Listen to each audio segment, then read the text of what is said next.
আসসালামু আলাইকুম ওয়া রাহমাতুল্লাহি ওয়া বারাকাতুহু। আউযু বিল্লাহি মিনাশ শাইতানির রাজীম। বিসমিল্লাহির রহমানির রহিম।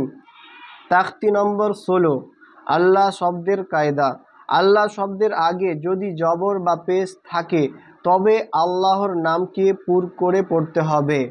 যেমন এই আল্লাহ শব্দটা রয়েছে, এই আল্লাহ শব্দের আগের অক্ষরে যদি জাবার বা পেশ থাকে তো এই আল্লাহর নামটাকে পুর করে পড়তে হবে, গোল করে পড়তে হবে। যেমন হামজা নুজের ইন, নুন জাবার না, ইন হামজা নুজের ইন, নুন লাম জাবার নাল, ইন্নাল, লাম খারো জাবার ল পড়ব, ল, লা না, ল। ঠিক আছে, ইন্নাল্লাহ, হা জাবার হা, ইন্নাল্লাহ, এটাকেই বলা হয় গোল করে পড়াকেই বলা হয় পুর। কফ আলিফ জাবার ক, লাম লাম জাবার লাল, কলাল, লাম খাও জাবার ল, কলাল্লাহ, হা পেশ হু, কলাল্লাহু।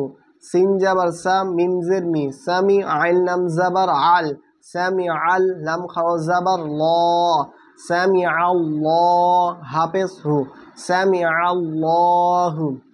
হাফেজ হু, দাল অপেস দু, হুদু, দাল লাম পেস দুল, হুদুদুল, লাম খাও জাবার ল, হুদুদুল্লাহ, হাজির হি, হুদুদুল্লাহি। এখানে পেশ রয়েছে, আল্লাহ শব্দের পূর্বের অক্ষরে পেশ রয়েছে, তাই এই লামটাকে গোল করে পড়ব, হুদুদুল্লাহি। ইয়া পেশ ইউ, রয়েজের রি, ইউরি, দাল লাম পেশ দুল, ইউরিদুল, লাম খাও জাবার ল, ইউরিদুল্লাহ, হাফেজ হু, ইউরিদুল্লাহু। খলাম জাবার খল, কপ লাম পেশ কুল, খলকুল, লাম খাও জাবার ল, খলকুল্লাহ, হাজের হি, খলকুল্লাহি। এখানে আল্লাহ শব্দ রয়েছে, তার পূর্বের অক্ষরে পেশ রয়েছে, তাই এখানে গোল করে পড়ব, খলকুল্লাহি।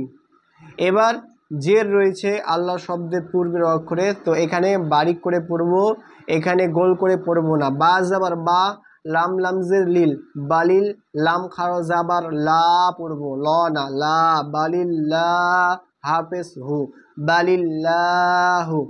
দালিয়েজের দি, নুন লামজের নীল, দিনিল, লাম খারো জাবার লা, দিনিল্লাহ, হাজের হি, দিনিল্লাহি। হামজা মিম জাবার আম, র লামজের রিল, আমরিল, লাম খারো জাবার লা, আমরিল্লাহ, হাজের হি, আমরিল্লাহি। একবার রিডিং পড়ে নি। ইন্নাল্লাহ, ইন নুনের উপরে যদি তাসদিদ থাকে তো নুনে গুন্না হবে, ইন্নাল্লাহ, ক্বালাল্লাহু, সামিআল্লাহু। এবার পেশের বিবরণ পড়ব, হুদুদুল্লাহি, ইউরিদুল্লাহু, খলকুল্লাহি। এবার জেরের পড়ব, বালিল্লাহু, দীনিল্লাহি, আমরিল্লাহি।